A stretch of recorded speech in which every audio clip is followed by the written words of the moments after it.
halkaa waxaa ka dhacday kala xidh weyn kala xidhkaa mootadii baxa ka tuuya way waran tahay dadkii xaggaa ka yimideen gaadiidka labdacdaa watayna dee dadka lama celin laakiin gaadiidka waa la xira haye markaa gaadiidka lambar caddaha wata maxaad uga jeedaa lambar caddu waa maxay lambar caddu waa lambarka somalilan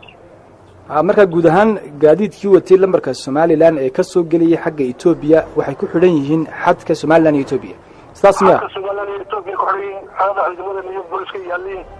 halkaasay ku sugan yihiin marka maxaa imika ilaa hadda aad u malaynaysaan sababta arrinkaasi keentay sababta arrinkaasi keenay waxa weeye ciidamada hortooyadu waa ciidamo waajibaadkooda la faray qabsanaya haye waajibaadkaasna waajibaad la furay oo iyagu ay dee xaq u leeyihiin oo amar qaatayaala ay yihiin weeyi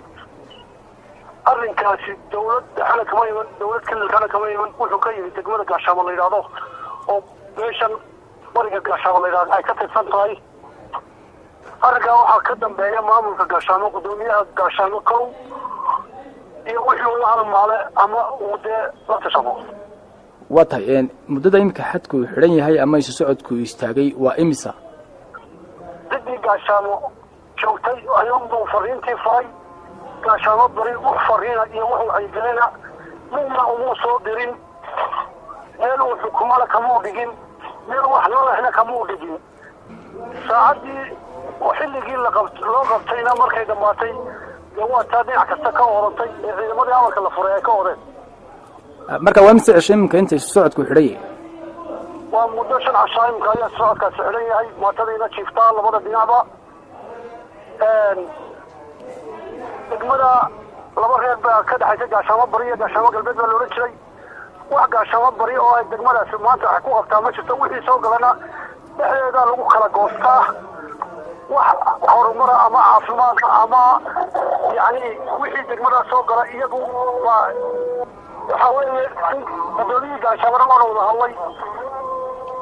haye waxauna igu jawaabay waxaanan qancin uu igu jawaabay waanigii ka dhex sheegay buu yidhi gaashaamo amaaminta maalintii dee gaashaamo barina dee santa reer kuma eegeen gaashaame waxa weeye amaaminta marka lasoo furo inuu dadka wacyigeliyo oo qabale u maro ama tuulo u maro ayuu xaq u lahaa guddoomiyuhu marka waxa weeye